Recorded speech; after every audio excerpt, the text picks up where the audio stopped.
Watching my ex-wife's new life is like turning on a familiar sitcom and realizing they had replaced one of the lead actors with a younger, dumber model. Down! Down! Heel! My book's being published. Congratulations. Thank you. Congratulations. Your sister is a great writer, and it's because she's courageous in her life. We both want to go back to your room, have sex, and never see each other again. She's promiscuous, Dad. That's not the same thing. I released you. Go on with your life. Go get laid. I get laid. Great. You get laid?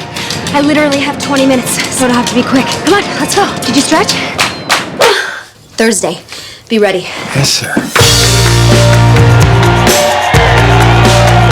I wouldn't do that if I were you. Bon Jovi over there, he sleeps with a lot of girls. You're practically guaranteed, wake up with a rash. Thanks for the tip.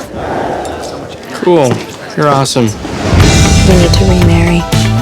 You're handsome, you're successful, you have a mild amount of celebrity, which is really all a writer can ask for. If I were you, I would be on every dating website.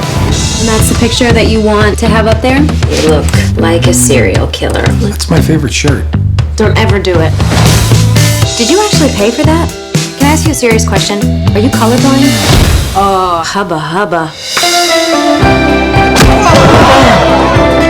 Can I stay at your house tonight? Okay. I knew you were cynical about love. You make me feel less cynical. I have days when I'm not sure I made the right decision.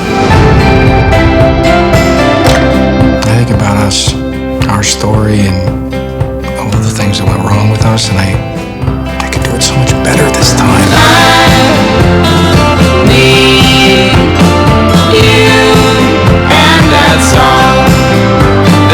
I could hear everyone's heart.